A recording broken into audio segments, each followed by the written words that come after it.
ஜூலை 2ஆம் தேதி வரை கெடு. தமிழக அரசுக்கு உயர்நீதிமன்றம் விடுத்த எச்சரிக்கை. மாவட்ட ஆட்சியர்களுக்கு உத்தரவு பறந்ததால் பதறும் திமுக. உடன்பிறப்புகளுக்கு ஸ்டாலின் போட்ட அவசர உத்தரவு. வணக்கம் நண்பர்களே. தமிழகத்தில் திமுக எப்போது ஆட்சிக்கு வந்ததோ அப்போதிலிருந்தே திமுக கொடிக்கம்பங்கள் இல்லாத சாலைகளே இல்லை, தெருக்களே இல்லை. அந்த அளவுக்கு ஒட்டுமொத்த தமிழ்நாட்டையும் தாங்களே குத்தகை எடுத்து விட்டது போன்ற அனைத்து பொது இடங்களிலும் திமுகவினர் தங்களது கொடி கம்பங்களை நட்டு திமுக கொடியை பறக்க விட்டு வருகிறார்கள்.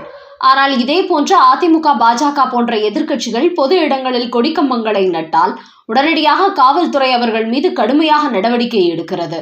அதேபோல் திமுக கூட்டணியில் இடம்பெற்றுள்ள விசிக போன்ற கட்சியினர் பொது இடங்களில் கொடிக்கம்பங்களை நட்டால் கூட திமுக அரசு நடவடிக்கை எடுக்கிறது. அந்த அளவுக்கு தமிழ்நாடு முழுக்க திமுக கொடி மட்டுமே பறக்க வேண்டும் என்பதில் மு.க. ஸ்டாலின் அதி தீவிரம் காட்டி வருகிறார். அதனால்தான் உடன்பிறப்புகளுக்கு அவர் போட்ட உத்தரவை தொடர்ந்து தமிழ்நாடு முழுக்க திமுகவின் கொடிகள் பறந்து கொண்டிருக்கின்றன. எங்கு பார்த்தாலும் மு.க. ஸ்டாலின், உதயநிதியின் பேனர், கட் அவுட்களும் இடம்பெற்று வருகிறது. குறிப்பாக திமுகவின் கட் அவுட்கள் சாலைகளில் விழுந்து விபத்துக்களை ஏற்படுத்தி வந்த போதும் அது குறித்த புகார்கள் அடிப்படையில் காவல்துறை எந்த நடவடிக்கையும் எடுப்பதில்லை. இதனால் தமிழ்நாடு முழுக்க திமுகவினர் அராஜகம் நாளுக்கு நாள் அதிகரித்து வருகிறது. இந்த நிலையில்தான் தற்போது சென்னை உயர்நீதிமன்றத்திற்கு அது குறித்து புகார் சென்றதை அடுத்து இன்றைய தினம் நீதிபதிகள் திமுக அரசுக்கு எச்சரிக்கை மணி அடித்ததோடு ஒரு தடை உத்தரவும் போட்டுள்ளார்கள். அதில் கடந்த ஏப்ரல் 21ஆம் தேதி பொது இடங்களில் உள்ள கொடிக்கம்பங்களை அகற்ற வேண்டும் என்று ஏற்கனவே அறிவுறுத்தியிருந்தோம். ஆனபோதிலும் இந்த உத்தரவை தமிழக அரசு அமல்படுத்தவில்லை. அதன் காரணமாகவே தமிழ்நாடு முழுக்க பல பொது இடங்களில் அரசியல் கட்சிகளின் கொடிக்கம்பங்கள் நாளுக்கு நாள் அதிகரித்து வருகிறது. குறிப்பாக திமுகவின் கொடிக்கம்பங்களுக்கும் பேனர்களும் தான் எங்கு பார்த்தாலும் ஆக்கிரமித்துக் கொண்டு வருகிறது. நீதிமன்றம் ஒரு உத்தரவு போட்டால் அதை ஆளுங்கட்சி தான் முதலில் கடைபிடிக்க வேண்டும், மற்றவர்களுக்கு ஒரு முன் உதாரணமாக இருக்க வேண்டும். ஆனால் திமுகவினர் தான் இந்த விவகாரத்தில் அத்துமீறி செயல்பட்டு வந்துள்ளார்கள் என்பதை சுட்டிக்காட்டியிருக்கும் நீதிபதிகள் வருகிற ஜூலை 2ஆம் தேதிக்குள் தமிழ்நாடு முழுக்க பொது இடங்களில் வைக்கப்பட்டுள்ள அனைத்து கட்சிகளின் கொடிக்கம்பங்களும் அகற்றப்பட வேண்டும். அப்படி அகற்றப்படாவிட்டால் ஒவ்வொரு மாவட்ட கலெக்டர்களும் நீதிமன்றத்தில் நேரில் ஆஜராகி விளக்கமளிக்க வேண்டிய சூழல் வரும் என்று எச்சரித்துள்ளார்கள். அதோடு இனிவரும் காலங்களில் இதுபோன்ற அரசியல் கட்சிகள் பொது இடங்களில் கொடிக்கம்பங்களை நட்டால் ஒரு கொடிக்கம்பத்துக்கு மாதம் 1000 ரூபாய் வசூலிக்க வேண்டும். அதே போன்று பொது இடங்களில் அரசியல் கட்சிகள் நடத்தும் கூட்டங்களுக்கும் வாடகை வசூலிக்கப்படும். இதற்கான உத்தரவை அனைத்து மாவட்ட கலெக்டர்களுக்கும் பிறப்பிக்க வேண்டும் என்று சென்னை உயர்நீதிமன்றம் அதிரடியாக அறிவித்துள்ளது.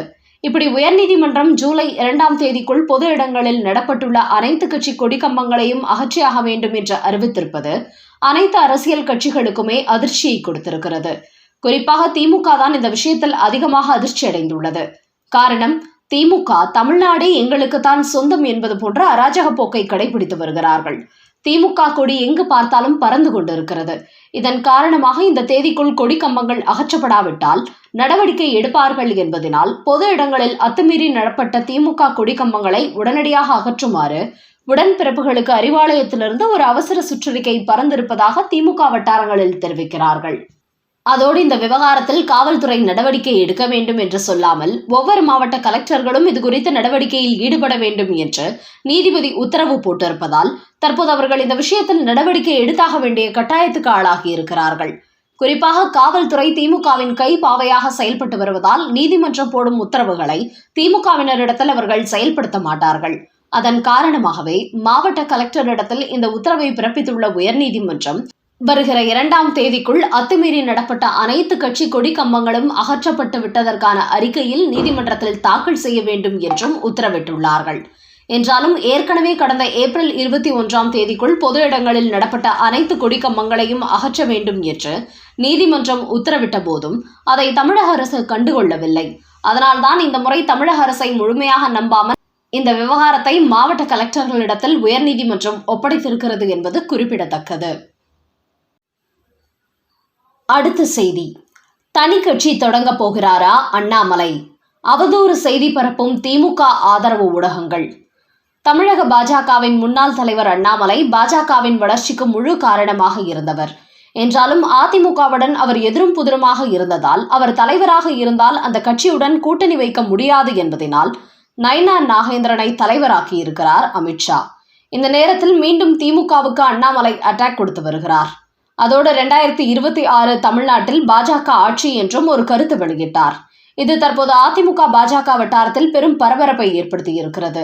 இதுகுறித்து அதிமுகவுடன் எடப்பாடி பழனிசாமி சந்தித்து அண்ணாமலை இப்படி சொல்கிறாரே என்று கேள்வி எழுப்பிய போது, அண்ணாமலை இப்போது பாஜகவின் தலைவராக இல்லை, அதோடு ஏற்கனவே அதிமுகவுடன் கூட்டணி வைப்பது அவருக்கு பிடிக்காது, அதன் காரணமாகவே தனது மனநிலையை அவர் வெளிப்படுத்துகிறார். ஆனால் இப்போது பாஜகவின் தலைவராக நயினார் நாகேந்திரன் இருக்கிறார்.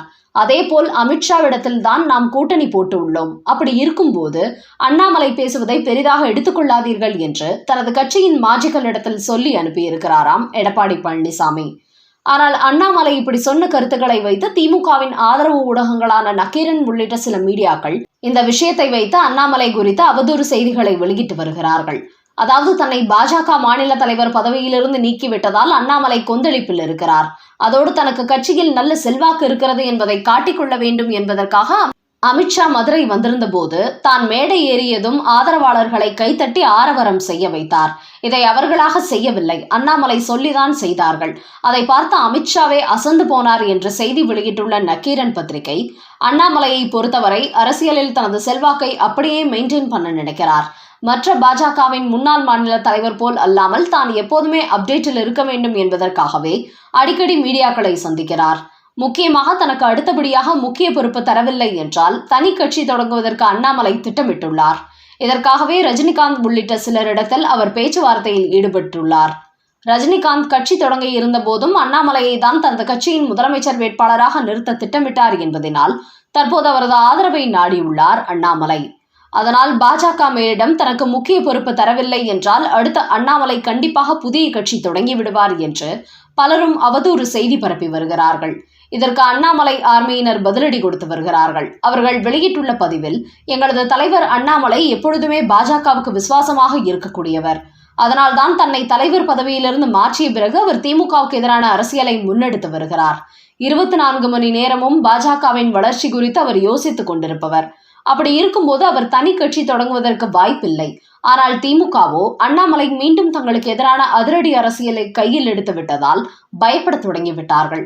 தேர்தல் நெருங்க நெருங்க அண்ணாமலையின் அரசியல் இன்னும் அதிரடியாக இருக்கும் என்பதனால் அவரை பற்றி இதுபோன்ற பொய் செய்திகளை பரப்பினால் அவர் மீது டெல்லி பாஜக நடவடிக்கை எடுக்கும்.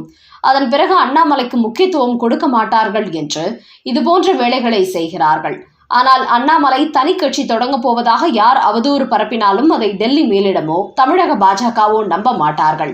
அந்த அளவுக்கு அண்ணாமலையை பொறுத்தவரை எப்போதுமே பாஜகவின் உண்மையான தொண்டன் என்று அண்ணாமலை ஆர்மியும் இதுபோன்ற அவதூறு செய்தி பரப்பி வரும் நக்கீரன் உள்ளிட்ட சில திமுக ஆதரவு ஊடகங்களுக்கு எச்சரிக்கை செய்தி வெளியிட்டு வருகிறார்கள். இன்னும் 8 மாசத்தில் மு.க. ஸ்டாலினை வீட்டுக்கு அனுப்ப வேண்டும் என்கிறார் அன்புமணி ராமதாஸ். பாட்டாளி மக்கள் கட்சியில் ஏற்பட்டுள்ள இந்த குழப்பத்திற்கு திமுக தான் முதல் காரணம். தங்களது கூட்டணிக்கு இழுத்துவிட வேண்டும் என்பதற்காக திரைமறைவில் பல சூழ்ச்சிகளை ஸ்டாலின் செய்து வருவதாக அன்புமணி கூறியுள்ளார். அது குறித்து அவர் மேலும் கூறும்போது, தமிழ்நாட்டை 2026 சட்டமன்ற தேர்தலுக்கு பிறகும் ஆள வேண்டும் என்று மு.க. ஸ்டாலின் பேராசைகள் தெரிகிறார். அதனால்தான் ஒவ்வொரு கட்சிகளுக்குள்ளும் குழப்பத்தை ஏற்படுத்திக் கொண்டு அவர் சுயலாபம் தேட முயற்சிக்கிறார். ஆனபோதும் திமுகவின் இந்த சூழ்ச்சிக்கு யாரும் பலியாக மாட்டோம். இன்னும் 8 மாதங்களில் இந்த கொடுங்கோல் ஆட்சிக்கு முடிவு கட்டுவோம் என்று கூறும் அன்புமணி ராமதாஸ், இந்தியாவில் உள்ள எந்த ஒரு மாநில அரசும் விவசாயிகள் மீது குண்டர் சட்டம் போட்டதில்லை. திமுக ஆட்சியில்தான் அது நடந்துள்ளது. பிரதமர் மோடி விவசாயிகளின் வாழ்க்கைக்கு வழிகாட்டுகிறார். ஆனால் மு.க. ஸ்டாலினோ விவசாயிகளை சிறையில் அடைத்து அவர்களுக்கு தண்டனை கொடுக்கிறார். இன்னொரு பக்கம் தனது கட்சியினரை வைத்து மதுபான கடைகளை நடத்துகிறார். கஞ்சா கடத்தி விற்கிறார்கள். இப்படி ஒரு மோசமான ஆட்சி தமிழ்நாட்டில் நடந்து கொண்டிருக்கிறது. இவர்களிடமிருந்து தமிழ்நாட்டை காப்பாற்ற வேண்டும். அதனால் தான் சொல்கிறேன், இன்னும் 8 மாதத்தில் மு.க. ஸ்டாலினை நிரந்தரமாக வீட்டுக்கு அனுப்ப வேண்டும். இதற்கு தமிழ்நாட்டு மக்கள் அனைவரும் தயாராக இருக்க வேண்டும் என்று அன்புமணி ராமதாஸ் கேட்டுக் கொண்டுள்ளார்.